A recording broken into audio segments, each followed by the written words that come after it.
సముద్రపు గాలి తాకే ఈ తీరంలో ఒకప్పుడు మనుషుల శ్మశాన వాటికలు ఉండేవి. ఇప్పుడు పెంపుడు జంతువుల శ్మశాన వాటికలు కనిపిస్తున్నాయి.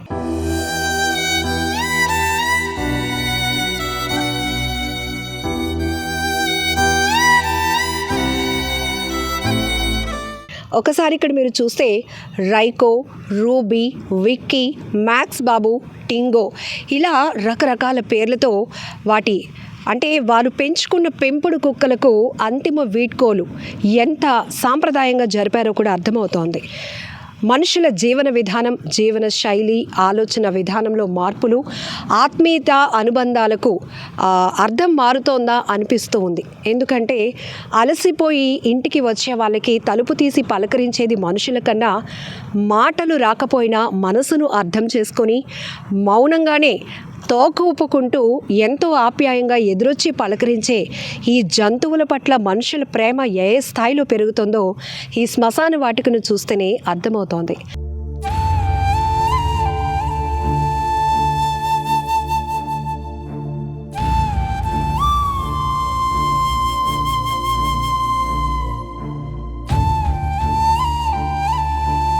అవును, విశాఖలోని సముద్ర తీరానికి ఆనుకొని కైలాసగిరి రోప్వేకి ఆపోజిట్ డైరెక్షన్లో సముద్ర తీరం దగ్గర ఉన్నటువంటి ఈ డాగ్ గ్రేవ్ యార్డ్ అనేది ఒక ఎమోషన్ ల్యాండ్ అని చెప్పాలి. ఎందుకంటే తాము పెంచుకున్నటువంటి పెట్ డాగ్స్ చనిపోతే ఆ బాధను మనుషులు తట్టుకోలేకపోతున్నారు, కన్నీళ్లు పెట్టుకుంటున్నారు. మనుషులకు ఎలా అయితే సాంప్రదాయంగా అంత్యక్రియలు జరుపుతారో అలానే పెట్ డాగ్స్కి కూడా పూలతో, ప్రార్థనలతో సాంప్రదాయంగా అంతిమ వీడ్కోలు పలుకుతున్నారు. అందుకు అద్దం పడుతున్న దృశ్యాలే ఈ ప్లేస్. కొన్ని చోట్లయితే చాలా పెద్ద ఎత్తున కార్యక్రమాలు చేస్తున్నారు, భోజనాలు పెట్టుకుంటూ మనుషులను ఆహ్వానిస్తున్నారు. ఇవన్నీ చూస్తుంటే ఏమనిపిస్తోంది? ఒక్క రకంగా మనం చెప్పుకోవాలి అంటే ఈ పెట్ డాగ్స్ మనుషులకు ఎంత దగ్గరైపోతున్నాయి, మనుషుల ప్రేమను ఎంతలా పొందుతున్నాయో చెప్పడానికి కూడా నిదర్శనమే. నిజమే కదా, రోజంతా మనం బయట తిరిగి అలసిపోయి వచ్చినప్పుడు మాటలు లేకపోయినా కూడా తోకూపుకుంటూ మన మనసుల్ని అర్థం చేసుకుంటూ మన దగ్గరకు వచ్చేస్తూ ఉంటాయి. అలాంటి పెట్ డాగ్స్ దూరం అయితే ఆ బాధను తట్టుకోవడం కూడా చాలా కష్టంగానే ఉంటుంది.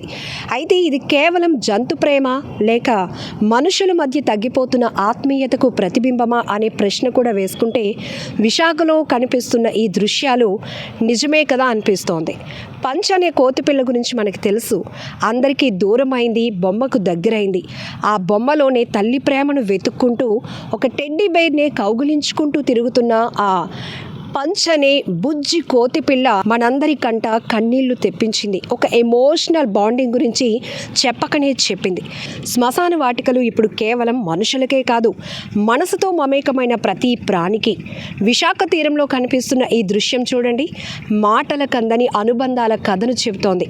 ప్రశ్న మాత్రం మిగిలిందే, మన ప్రేమ మనుషుల మధ్య ఎంత ఉంది, మాట లేని ప్రాణాల మధ్య ఎంత ఉంది అనేది కూడా మనల్ని మనం ప్రశ్నించుకోవచ్చు.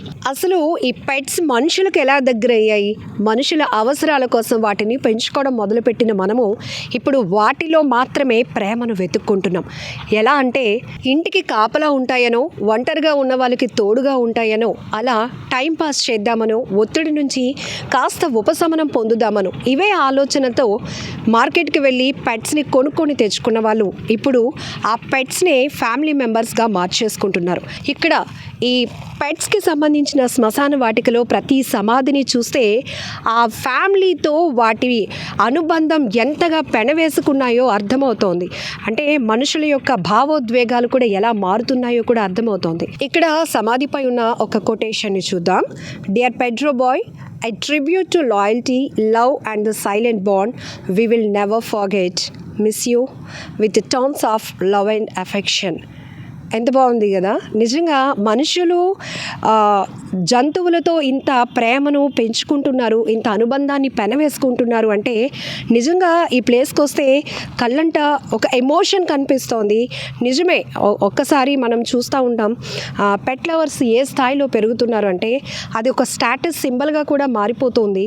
ఒకవేళ వాళ్ళు ఏదైనా దూర ప్రాంతాలకి వెళ్ళాలన్నా వాళ్ళు పెంచుకుంటున్నటువంటి పెట్ ఒంటరి అయిపోతుందేమో, దానికి ఫుడ్ పెట్టే వాళ్ళు ఉండరేమో, మనం కూడా ఉండిపోదాం, మనలో ఎవరో ఒకరు ఆగిపోదామని ఒక పెట్ కోసం మనుషులు కూడా తమ ఇష్టాలను వదులుకుంటున్నారు, వాటితో ఉండటానికి ఇష్టపడుతున్నారు. అంటే ఇవి పొందుతున్న ప్రేమ ఏంటో ఇక్కడ మనం చూడొచ్చు. ఈ ఎమోషనల్ డాగ్ గ్రేవ్యార్డ్ దగ్గర ఉన్నటువంటి ప్రతి దృశ్యం మనసును కదిలిస్తోంది, కళ్ళంట నీళ్లు తెప్పిస్తోంది.